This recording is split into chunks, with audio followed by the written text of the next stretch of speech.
मेरे साथ बैठे हैं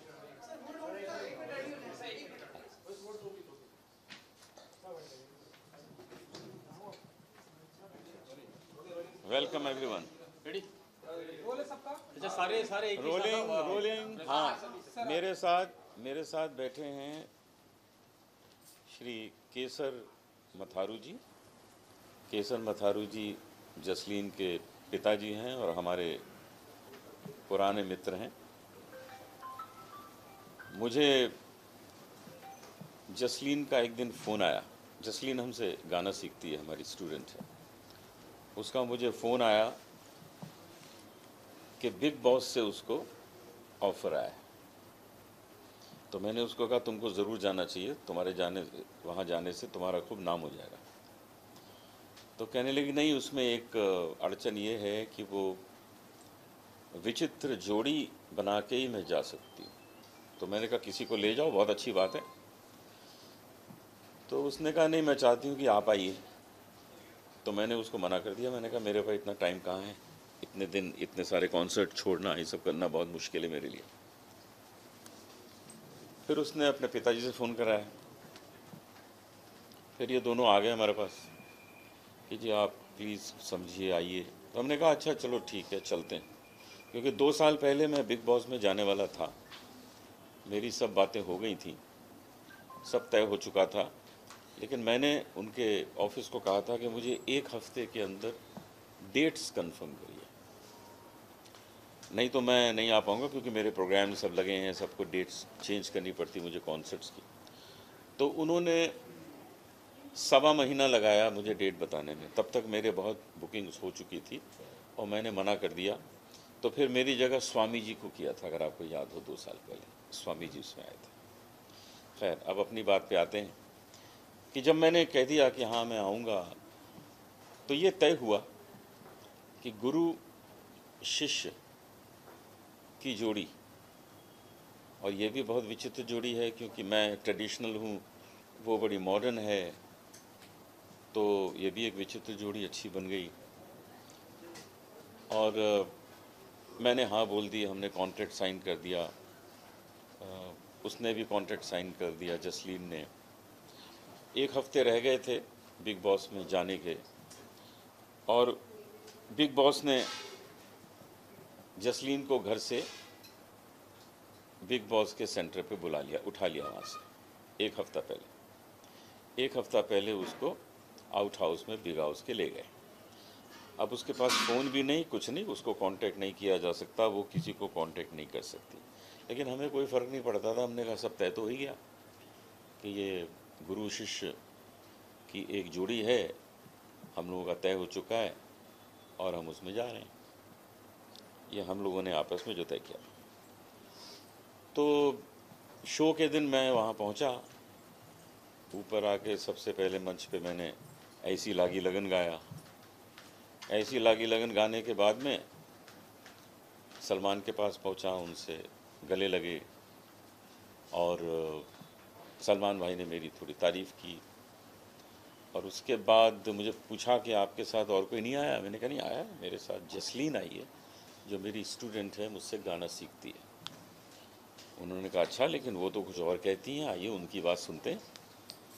और जसलीन आ गई, और जसलीन ने आके कहा कि मैं इनके साथ रिलेशनशिप में हूँ।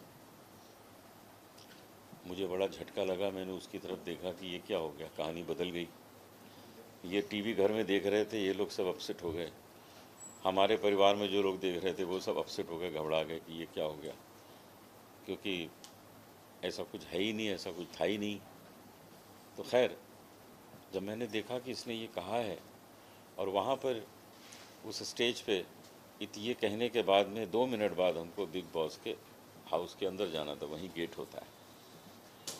तो मैंने कहा अच्छा, अब इसने बोल ही दिया है तो यही निभाते हैं, जब तक हैं अंदर, 2-4 हफ्ते अंदर हैं, ज़्यादा नहीं है, निभाते हैं।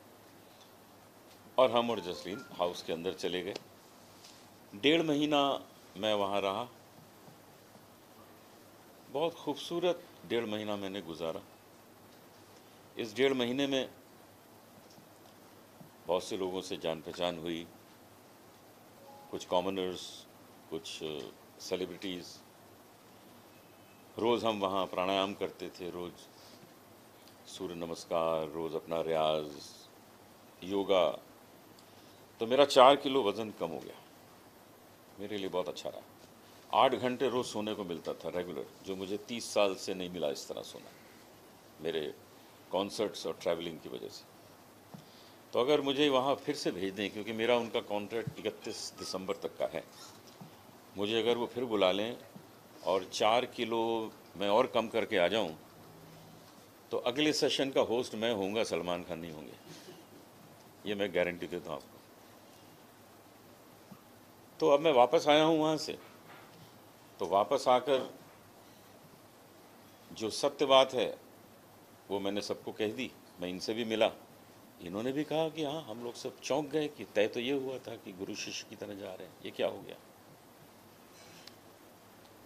इनसे भी जिन्होंने इंटरव्यू लिया है, इन्होंने भी वही बोला है जो मैंने बोला है, और जो मैंने बोला है अगर उसमें कोई एक वर्ड भी इधर उधर हो तो आप नहीं, बता करेक्ट, सकते सही हैं। बात है, यही बात तय हुई आप थी बता एक्चुअली। ये सकते हैं। मैंने पहले भी इंटरव्यू में कहा था, लेकिन अभी मैंने ये उसी फर्स्ट डे देखा था शो के दौरान, जब जसलीन ने आके इनको लव रिलेशन की बात की, तो ये भी थोड़ा चौंक गए थे। इनके एक्सप्रेशन से मुझे लगा था कि इनको भी कुछ शायद पता नहीं है, लेकिन जब ये अंदर चले गए तो मुझे लगा कि लेट्स सी, अभी आने के बाद ही पता चलेगा कि इनको पता था कि नहीं पता था। लेकिन इनके एक्सप्रेशन से मालूम पड़ रहा था कि शायद इनको कुछ पता नहीं है, ये कुछ नई नई बात हो गई।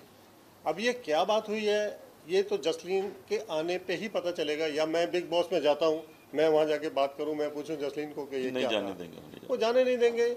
हो सकता है मुझे अंदर बुलाएं, अभी हो सकता है, क्यों बीच में एक बार कॉल आया था जब आप वहाँ थे, तभी मुझे बुलाया था। कभी बुलाते हैं। हाँ, लेकिन फिर उनका प्रोग्राम कैंसिल हो गया, बोलते नहीं इस हफ्ते नहीं, आपको नेक्स्ट वीक में देखते हैं।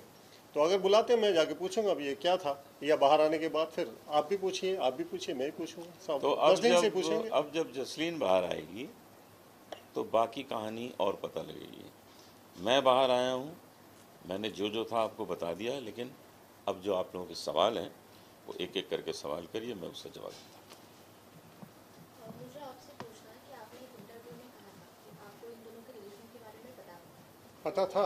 नहीं, लेकिन आपने इंटरव्यू में कहा था कि आप इनसे थोड़ा सा नाराज हैं, तो अब ये नाराज हैं? नहीं नहीं नहीं, नाराज़ हूँ ये कि भाई ये मेरे लिए शॉकिंग है, इसलिए मैं नाराज़ हूँ। लेकिन ये पता था, मैंने किसी इंटरव्यू में नहीं कहा। नहीं तो कह रही पता नहीं था।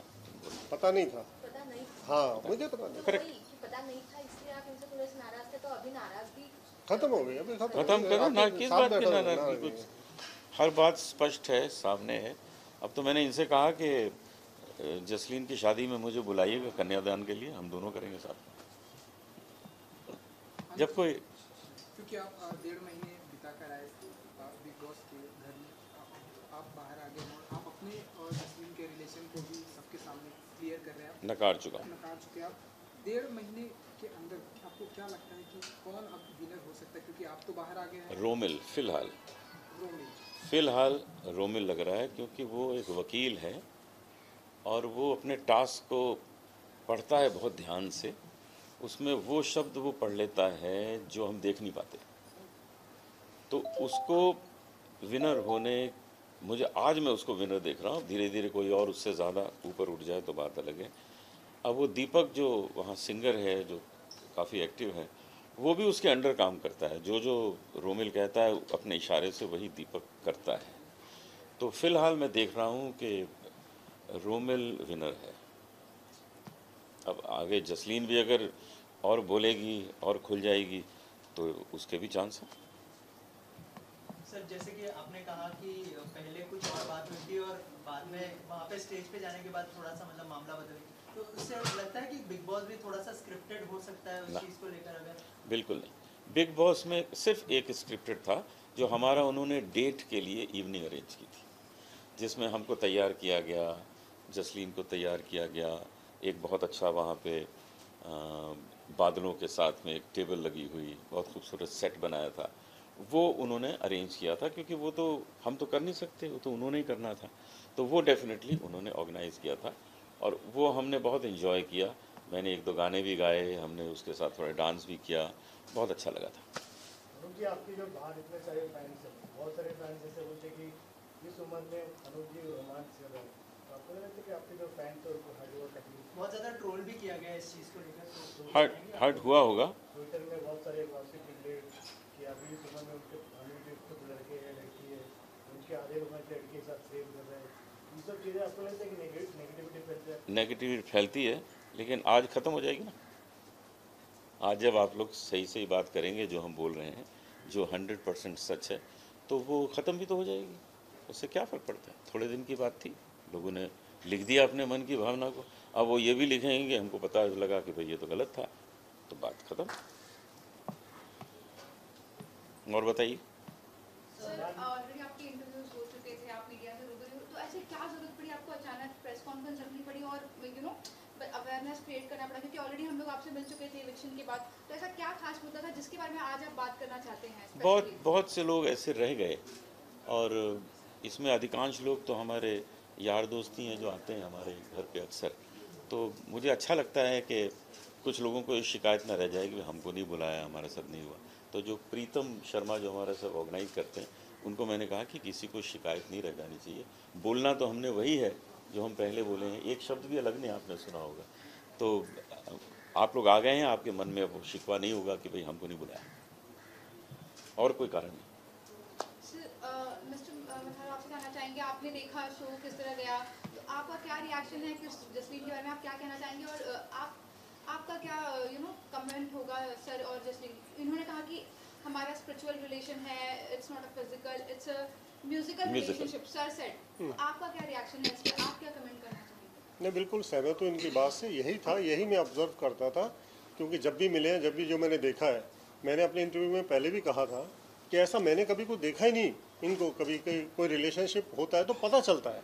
मेरे वाइफ ने या मेरे बेटे ने या मैंने कभी भी ये घर आए तो हमने कभी ऐसी चीज़ कोई नोटिस ही नहीं की। ये चीज़ें छुपती थोड़ी हैं, तो कभी ऐसा नोटिस नहीं किया। लेकिन फिर भी मैं वेट कर रहा था कि बाहर आएंगे तो ये चीज़ पता चलेगी।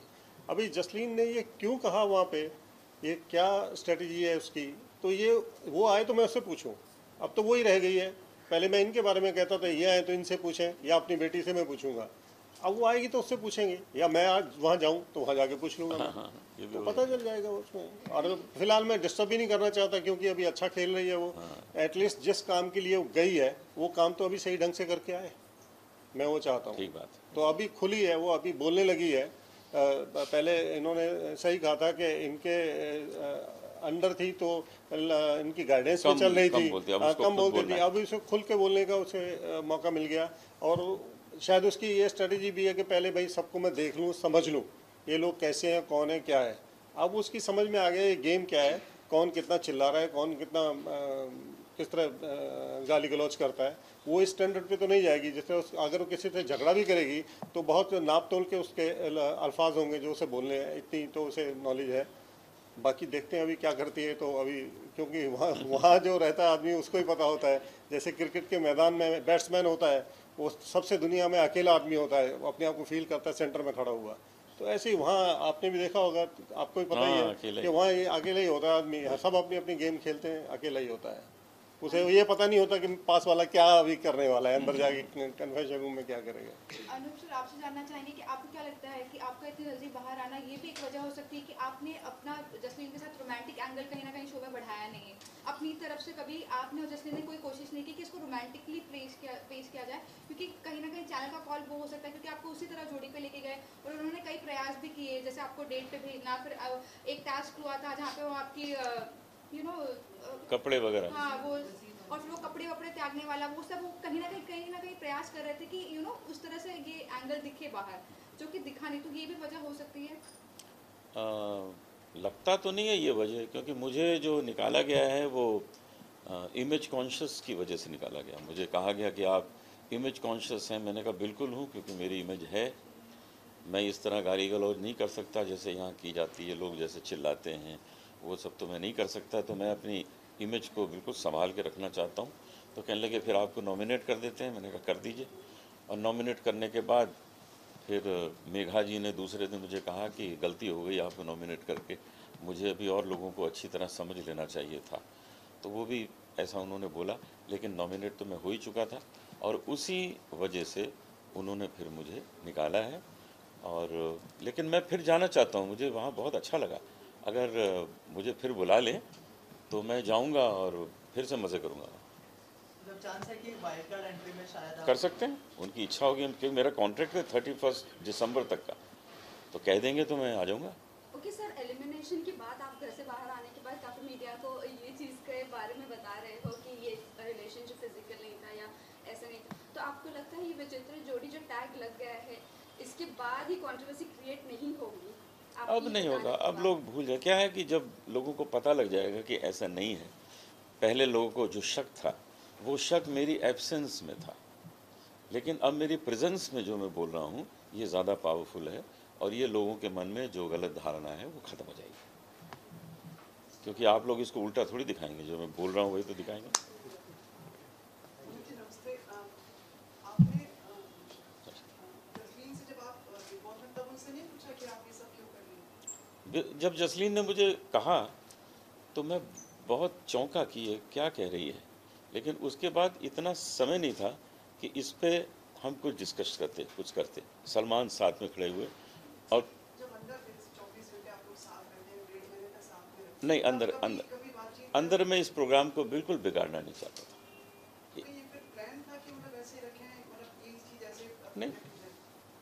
मेरा प्लान था कि जब उसने मुझे कहा कि हम रिलेशनशिप में हैं, तो मैंने कहा कि अब इस वक्त मैं इससे झगड़ा करूं, इसको क्या कहूं, इतना टाइम भी नहीं है, पीछे गेट उन्होंने खोल दिया है कि अंदर जाइए हाउस के।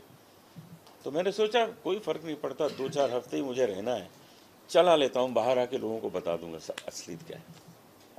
तो पर आपको जैसे मेरे सहयोगी ने कहा कि आपकी जो छवि, जो कई जो दर्शक आपको पूजनीय मानते हैं, तो आपको ये नहीं लगा कि इस तरह की जो छवि जाएगी तो उनको ठेस लगे? आप बाद में क्लियर कर देंगे, बात अलग है, लेकिन उस समय एक जिम्मेदारी के स्वरूप आपको ऐसा नहीं लगा कि आपको ये डिबेट थोड़ा मुझे क्या लगा कि मैं शायद इतना इम्पोर्टेंट नहीं हूँ लोगों के लिए। यहाँ तो मुझे मतलब उन्होंने नेशनल सीन बना दिया, डिबेट करा दिए टीवी पे। मुझे नहीं लगता था कि मेरा इशू इतना ज़्यादा इम्पोर्टेंट होगा। मैं इतना इम्पोर्टेंट आदमी हूँ कि मुझे एक एक जैसे कि कहते हैं नेशनल सीन पे नेशनल सब्जेक्ट हो जिस पे डिस्कशन चल रहा है, ऐसी कोई नेशनल इशू हो, ऐसा कुछ है नहीं। अगर मैं किसी आदमी को देखूंगा कि कोई आदमी अपने से 35-40 साल पुरानी लड़की से रोमांस कर रहा है या उसके साथ रहना चाहता है, तो मैं उसके में नहीं झांकूंगा। मैं कहूँगा उसका पर्सनल मामला है, उसमें झांकने की ज़रूरत नहीं है, सबका अपना अपना पर्सनल मामला है। मैं कहता हूँ अगर ये है तो भी किसी को बोलने की क्या ज़रूरत है, क्योंकि अगर मैं कहीं देखूंगा तो मैं नहीं बोलूँगा। लेकिन मैंने देखा कि इस बारे में लोगों ने बहुत बोला, इंटरनेशनल सीन बन गया है, अमेरिका तक, ऑस्ट्रेलिया तक, हर जगह से मुझे मैसेज आ रहे हैं। तो मैं, जो लोग हर्ट हुए हैं उनसे मैं क्षमा मांगता हूँ कि मेरे कारण आप लोगों को हर्ट हुआ है, और इसमें ज़रा भी सच्चाई नहीं है, ये भी आपको विश्वास दिलाता हूँ। सर, जब आपको मालूम है जैसे बिग बॉस की जैसी छवि है कि मतलब विवादास्पद रहता है, तो आपने ऐसा विचार ही मतलब क्यों रखा कि भाई इसमें जाना चाहिए? असल में मैं जाना चाहता था, बिग बॉस एक्सपीरियंस करना चाहता था। मैं 2 साल पहले जा रहा था। नहीं, वो आपने बताया सर, हाँ। लेकिन फिर भी जैसे आप कह रहे हैं ना कि ठेस पहुंचती है, आपके कितने चाहने वाले हैं, बिल्कुल आपको मूर्त की तरह मानते हैं। लेकिन उनको जब सच्चाई पता लगेगी तो वो वापस फेथ आ जाएगा उनका, क्योंकि जब उन्हें पता लगेगा कि ये सच नहीं है, जसलीन के पिताजी भी बोल रहे हैं, मैं बोल रहा हूँ, सच्चाई है ही नहीं, तो सच्चाई नहीं है तो पता लग जाएगा, वो वापस आ जाएंगे। अच्छा अनुप जी, इसी पे मुझे एक क्वेश्चन है आपके लिए। जैसे कि हमने देखा था सीक्रेट रूम में जब आप थे और आपको पता नहीं था जसलीन को कि वहाँ पे आप हो और आप उनको देख रहे हो, लेकिन जिस समय जसलीन ने जैसे सौरभ और शिवाशीष के साथ उनकी एक बॉन्डिंग अच्छी हो गई थी आपके जाने के बाद, जहाँ पे सौरभ उनको मसाज दे रहे थे और शिवाशीष उनके साथ एक ही बर्तन में खाना खाते, उस समय आपको फिर बुरा क्यों लगा था? क्योंकि आपने कहा था कि यही कभी उन्होंने मेरे साथ सोच लिया होता है। हाँ, कमेंट किस लिए था? ये हुई थी बात। सौरभ जो है वो एक गांव से आता है, गांव का कल्चर कुछ और होता है। मैंने जो बोला था वो मैंने सौरभ के लिए बोला था कि तुम्हारे लिए लोग तुम्हारे गांव में अच्छा नहीं सोचेंगे। ये सब शहरों में होता है कि हम लोग पार्लर में जाते हैं, लड़का लड़की की मसाज करता है, लड़कियां लड़के का मसाज करती हैं, लेकिन तुम्हारे गांव में ऐसा नहीं होता। तुम ये जो कर रहे हो इस पर नियंत्रण करो, क्योंकि तुम्हारे घर में तुम्हारी मम्मी, तुम्हारी बहन, वो सब इसको देख रहे होंगे, उनके अंदर क्या फीलिंग आएगी। तुम्हारे कुछ यार दोस्त भी हैं, वो इसका मजाक भी बना सकते हैं। तो बेटर है कि तुम इस पर नियंत्रण करो। और मुझे बहुत अच्छा लगा कि जब मैं बाहर आ गया, उसको समझाया, तो उसने उस पर नियंत्रण किया। और ये भी नजर है, आप वो the highest paid contestant on the show. हाँ, ये हो सकता है क्योंकि मुझे दूसरों के प्राइस नहीं मालूम। नहीं, लेकिन घर में श्रीशांत कुछ ज़्यादा अपने प्राइस को लेकर बात करने लगे हैं। सुरभि को उन्होंने कमेंट पास किया कि मुझे तो 2 करोड़ रुपए मिल रहे हैं, इतने रुपए मिल रहे हैं, ये करने के लिए तुमको क्या मिल रहा है? हो सकता है उनको जो भी मिल रहा हो, लेकिन अगर मुझे दूसरों के प्राइस आप बता दें तो मैं इसका जवाब दे दूंगा कि मैं हाईएस्ट हूँ या लोएस्ट। अगर आप बता दें अपना तो बाकी का फिर हम पता लगा सकते नहीं, डिस्क्लोज नहीं कर सकते। एग्रीमेंट में लिखा डिस्क्लोज नहीं कर वो तो एग्रीमेंट में लिखा है, डिस्क्लोज नहीं कर सकते। सकते। हाँ, एग्रीमेंट मैंने हम बेटी दोनों का को ही मालूम है, साथ में मैंने इनको एग्रीमेंट इनका बनाया। मालूम है, मुझे मेरा मालूम है। लेकिन ऐसा भी नहीं है कि इसके बाद मैं ताजमहल होटल खरीद लूँगा। फिर एक चीज़ और, आपने अपने छवि पर, अपने रखरखाव पर, अपनी फिजिकल अपीयरेंस पे भी काफ़ी ध्यान दिया, उस पर भी काफ़ी मतलब आपने धनराशि खर्च की। वहाँ नहीं, हेयर ट्रांसप्लांट नहीं, हेयर ट्रांसप्लांट जो है ना, मैं इसके पहले विग पहनता था, लेकिन हमको एक हमारे पास एक दिन एक डॉक्टर आए, उनका नाम है डॉक्टर प्रदीप सेठी। ये शायद मई या जून की बात है इस साल की। उन्होंने आके मुझे कहा कि मैं हेयर ट्रांसप्लांट करता हूँ, और मैंने जब पढ़ाई शुरू की थी तो मैं आपके ही गाने सुन के पढ़ता था, तो मुझे बहुत ज़्यादा शक्ति मिलती थी और कंसंट्रेशन मेरा बढ़ा, और मुझे पढ़ाई में बहुत फ़ायदा हुआ। मैं आज बड़ा डॉक्टर बन गया हूँ हेयर ट्रांसप्लांट का। तो मैंने कहा बहुत खुशी हुई, बैठिए चाय वाय पीजिए। फिर उन्होंने कहा कि मैं आपको गुरु दक्षिणा देना चाहता हूँ। मैंने कहा वो क्या? कहते हैं मैं आपका हेयर ट्रांसप्लांट करना चाहता हूँ। तो मैंने कहा मुझे तो ज़रूरत नहीं है, विग लगा रहा हूँ, बहुत अच्छा लग रहा है मुझे। कहने लगे नहीं, आपको बहुत अच्छा लगेगा, आप करा के देखिए। मैंने कहा ठीक है, चलिए करिए। और उन्होंने सच में बहुत अच्छा किया।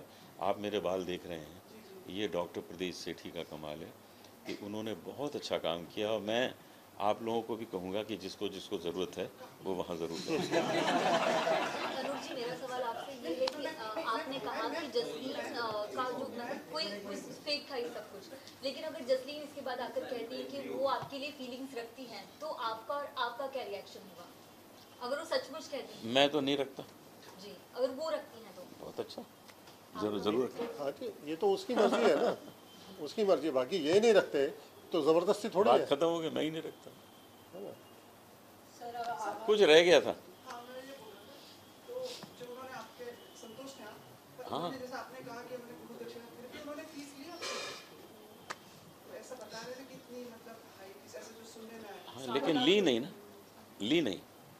डेफिनेटली उसका 7 लाख रुपए खर्चा आता है, लेकिन मुझसे इसलिए नहीं ली कि उनको अपनी पढ़ाई में मेरे गानों से बहुत हेल्प मिली, तो उन्होंने नहीं ली। आज भी वो आते हैं, मिलते हैं बहुत प्रेम से, तो गुरु दक्षिणा है उनकी ओर से। सर एक जो इंसिडेंट अभी बिग बॉस हाउस में हुआ, जेंडर स्पेसिफिक कमेंट्स किए हाँ, गए, अच्छा नहीं हुआ, हाँ वो जरा आप बताएं, आपको अनुभव ही है सर। अच्छा नहीं लगा, मुझे बहुत दुख हुआ कि इस तरह की बातें वहाँ पे नहीं होनी चाहिए। उसमें जो मेनली ज़िम्मेदार हैं वो श्री शांत हैं। श्री शांत ने ज़रा डांस वांस करके दिखा दिया था उसका। ये सब नहीं करना चाहिए, क्योंकि अभी उसको 9-10 हफ्ते वहाँ रहना है, तो अगर इस तरह की चीज़ डिस्कस होती है तो शर्मनाक है। मैं इसके बिल्कुल इसका पूरा विरोध करता हूँ। सर जो जैसा हुआ था वैसे ही दिखाया गया या उसमें कुछ चेंजेस किए गए? 100%। करणवीर वाला रॉन्ग है। करणवीर जो ऐसे कर रहा था ना, वो सृष्टि को अंगूठी के लिए बता रहा था, क्योंकि सृष्टि की हम वहाँ सगाई करने की सोच रहे थे। सृष्टि का एक मनीष नागदेव उनका बॉयफ्रेंड है, उससे उसकी सगाई हम सोच रहे थे वहीं पे कराएं, मनीष को बुलवाएं, और अंगूठी का प्लान कर रहे थे। तो उस वक्त जो जिक्र चल रहा था वो सृष्टि की अंगूठी के लिए चल रहा था, और केवी ने सृष्टि को ऐसे किया था कि अंगूठी वाला। हम उसको 4-5 दिन से चिढ़ा रहे थे, ये देखो तुम्हारा वो टाइम आ रहा है, हम तुम्हारा जल्दी से यहाँ एंगेजमेंट करा रहे हैं। तो मेरे ख्याल से केवी वाला जो मामला है वो ठीक नहीं है, लेकिन बाकी जो आपने क्लिप्स देखे थे वो सही है। आपको लगता है बदलाव आ गया बिग बॉस से अब, और कोई नई छवि और कुछ एक नई चीज़ आप मेरे अंदर एक बहुत अच्छी बात आ गई है कि मैं कॉमन मैन को और रिस्पेक्ट देने लगा हूँ। जो 14-15 लोगों में आधे लोग कॉमनर्स हैं, उसमें कुछ हैं जो गांव से आए हैं, कुछ हैं किसान हैं। इतनी अच्छी कमाई नहीं है कि अच्छी तरह से घर में पकवान खा सकें, तो उन लोगों के साथ हम रहे, उनके साथ मिलके हमने खाना बनाया, उनके साथ हम एक ही कमरे में सोए, उनके साथ हमने कपड़े धोए, उनके साथ हमने फर्श क्लीन किए हैं, बर्तन मांजे हैं। वो हमारे साथ ऐसे यहाँ रख के सर लेट भी जाते थे, तो उनके साथ वो ऐसा संबंध। तो मैं समझता हूँ कि एक ये चीज़ मेरे अंदर आई, पहले भी थी, मैं कभी किसी का अनादर नहीं करता हूँ, लेकिन अब मेरे में ज़्यादा आ गई है कि मैं कॉमनर्स की इज्जत पहले से ज़्यादा करता हूँ। सलमान खान के बारे में कुछ बताएंगे आप एज एन होस्ट? वो एक्चुअली मुझसे इतनी रिस्पेक्ट से पेश आते हैं, बहुत इज़्ज़त से मिलते हैं, मुझसे बात करते हैं, तो मुझे लगा कि उनके अंदर एक समझ है कि किस तरह से मुझे एड्रेस करना है और किस तरह करणवीर को करना है, क्योंकि करणवीर के साथ वो खूब मजाक करते हैं। करणवीर उनसे जूनियर आर्टिस्ट हैं, तो उनसे खूब मजाक करते हैं, उनके कपड़ों पे खेलते हैं, कोई ना कोई टोंट करते हैं, वो उनसे है, लेकिन हमको अलग ढंग से। तो एक ये बहुत बड़ी बात होती है होस्ट में कि अगर 15 कंटेस्टेंट्स बैठे हैं तो हर एक को उनको एड्रेस करना है, हर एक को तरीके से एड्रेस करते हैं।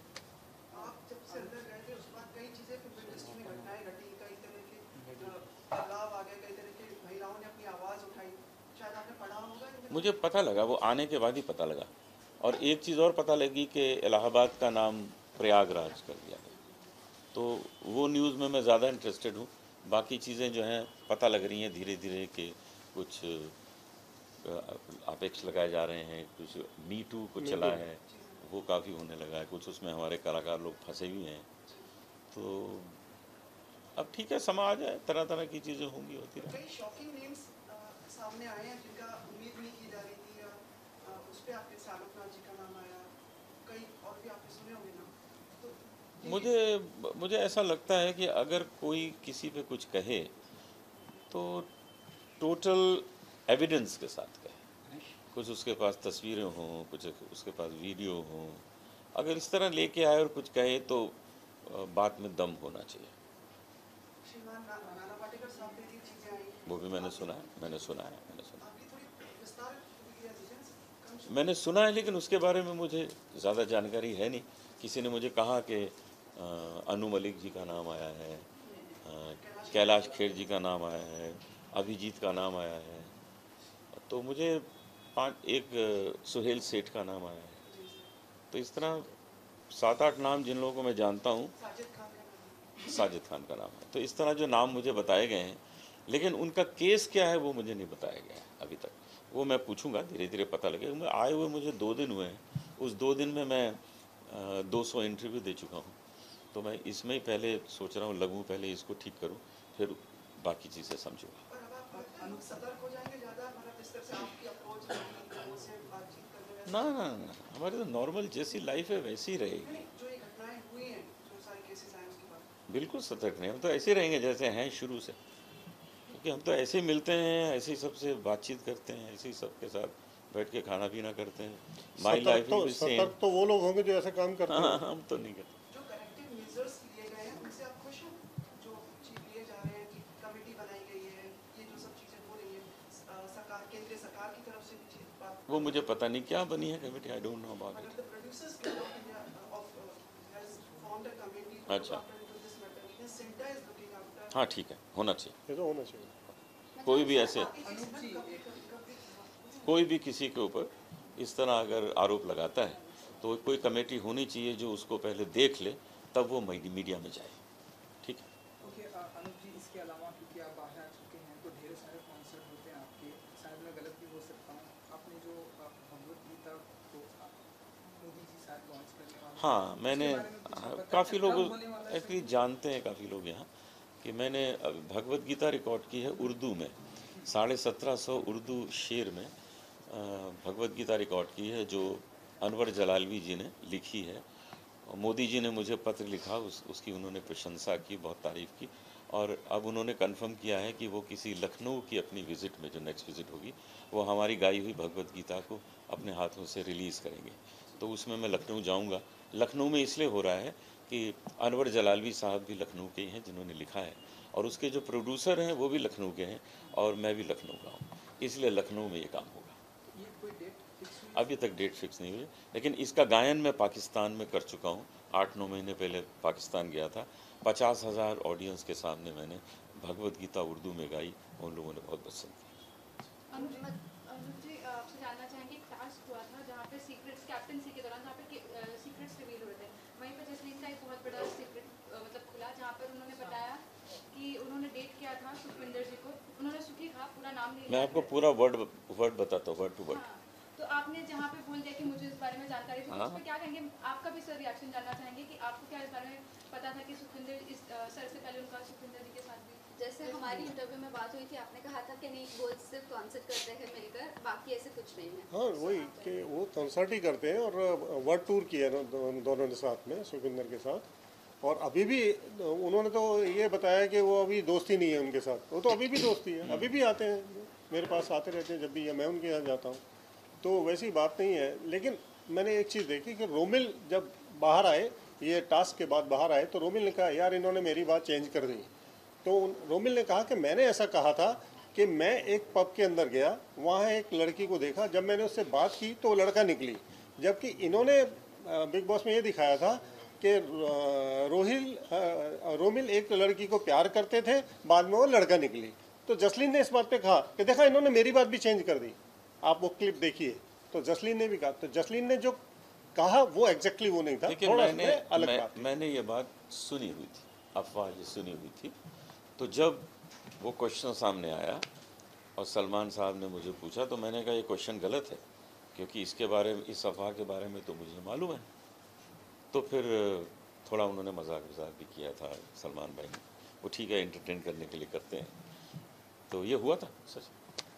सर जसलीन आप रहे हैं, और जसलीन भी मतलब शिवाशीष के काफ़ी करीब जैसे रही है, तो अब रोहित के आने पे वो शिवाशीष से दूरियां हो रही हैं और वो रोहित के करीब आ रही है, तो सर आप इसके बारे में क्या कहेंगे? अच्छा है, रोहित भी बहुत अच्छा लड़का है, और मुझे लगता है कि धीरे धीरे अच्छा काम भी करेगा, आर्टिस्ट अच्छा बनेगा। अगर वो दोनों नज़दीक आते हैं, दोनों की दोस्ती बढ़ती है, आगे चल के कोई और फैसला लेते हैं, तो हम दोनों कन्यादान करने चले जाएंगे। सर आपको ये नहीं लगता ये कुछ ज़्यादा जल्दी हो रही? शिवाशीष के साथ वो थे जब उनका फैसला हम यहाँ, ये तो उनका फैसला है ना, जल्दी हो रही है, क्या देख रहे हैं? अब जो कुछ आप लोग देख रहे हैं, कल तो मैंने देखा भी नहीं, लेकिन जो लोग देख रहे हैं उसके बारे में सोचेंगे, बात करेंगे, लेकिन हमें तो जो भी सूचना मिलेगी अब उसके लौटने के बाद ही मिलेगी। ओके, अनुज जी जाते जाते जा रहे हैं हम लोग। कंटेस्टेंट के लिए अगर आप अपने अंदाज में कि भजन, अगर कुछ अच्छा सर का एक सवाल है, उसके बाद सर मुझे अंदर की कुछ ऐसी बातें बताई थी जो हम लोग नहीं देख पा रहे हैं, और जो ऐसी हो रही है घटनाएं जो जिसके बारे में मालूम नहीं। Secret behind the scene. Sreesanth को मैं कई बार वो सही रास्ता दिखा चुका हूँ कि यहाँ से कूदोगे तो जल्दी से बाहर निकल जाओगे, वो वहाँ जाता ही नहीं। वो गलत रास्ते से जाता है, क्योंकि उसको जाना ही नहीं है। देखिए, जो आदमी पैदल चल रहा हो पैरों से, उसको कोई नहीं देखेगा। कोई आदमी सर के बल चल रहा हो तो सब देखेंगे। श्री शांत का गेम यही है, उसको टास नहीं खेलना, उसको सारे कैमरे अपनी तरफ चाहिए। कभी ब्लड प्रेशर बढ़ गया है, कभी डॉक्टर, कभी जेल में धाम धूम, कभी दीवार से फानना, कभी नॉक करता है। कभी जब हम वो सीक्रेट हाउस में गए थे ना, मैं और श्री शांत, तो वहाँ से तो बाहर कूदने का रास्ता बहुत इजी था। तो श्री शांत जैसे ही आया, मैंने कहा तुझे दिखाऊं रास्ता, यहाँ से 2 ऊपर चढ़ोगे बाथरूम से सीधा बाहर। वो वहाँ गया ही नहीं कभी। उसकी स्ट्रेटेजी ये है कि कैमरा कैसे ज़्यादा, अब वो 100 कैमरे उसके ऊपर लग जाते हैं जब वो भागने की कोशिश करता। अरे अगर पैर में इतनी चोट है, और दीपिका पीछे लग जाती है, दीपिका भाई क्या कर रहे हो, भाई क्या कर रहे हो। अगर पैर में इतना दर्द है तो यार चढ़ोगे कैसे, उतरोगे कैसे, वो चढ़ जाते हैं। तो ये सब ड्रामा है। लेकिन वो उनकी लेकिन वो उनकी स्ट्रेटजी है। मैं इसके लिए उनको बुरा नहीं कह रहा। ये तो स्ट्रेटेजी है। मुझे कोई पूछता है कि आपका फेवरेट कंटेस्टेंट कौन है, मैं कहता हूँ श्री है, क्योंकि श्री बहुत एंटरटेन करता था, ऐसे ऐसे काम करता था। वो कहता था बस कल आप सुबह उठेंगे और देखेंगे मैं नहीं हूँ, मैं गायब, और सुबह देख रहे तो डांस कर रहे हैं फाड़। तो वहाँ ये चीज़ें बड़ी एंटरटेनिंग। दीपिका को सबसे स्ट्रॉन्ग उन दिनों लगता था श्री, क्योंकि शुरू से श्री ने एकदम कंट्रोल किया हुआ था। तो दीपिका ने सोचा इसको कैसे निकालें। उसको जैसे ही मौका मिला उसने श्री को निकाल दिया, और ये कह के निकाल दिया कि आपको घर की बहुत याद आ रही है, मैं चाहती हूँ कि आप घर जाएं। और वो चले गए। मेरा कहना ये है कि अगर आपके किसी यार दोस्त की तबीयत बहुत ख़राब है और वो कहे कि मुझे भगवान के पास भेज दो, मेरी तबीयत बहुत ख़राब है, तो आप उसको मार देंगे? आप तो ये कहेंगे ना इसका इलाज करा, इसको ठीक करते हैं। लेकिन उसने श्री शांत को सीधा ही आउट कर दिया।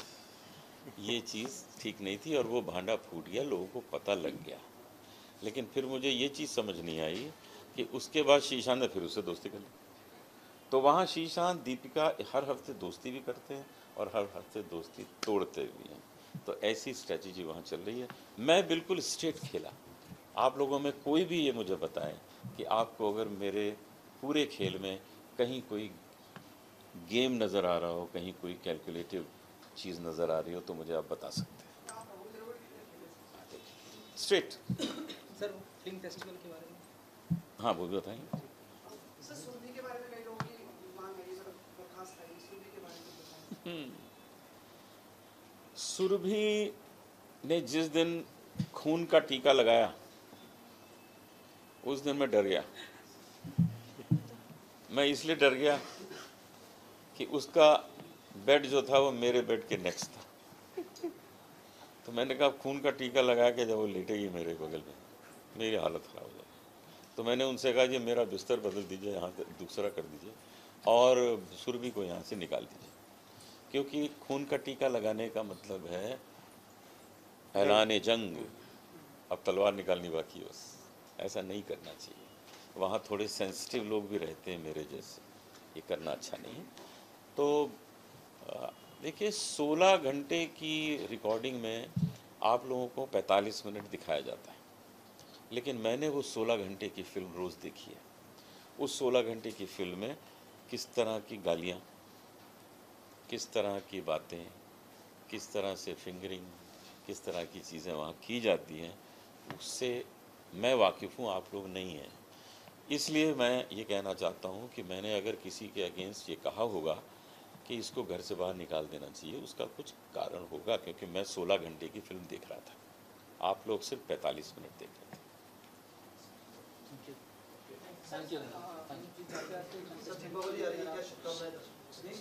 कंटेस्टेंट के लिए कुछ आपके अंदाज में कर सके कंटेस्टेंट के लिए क्या जी? सर एक छोटा सा सॉन्ग डेडिकेट कर दीजिए। अच्छा चलिए इनका फिल्म फेस्टिवल का बोल दो।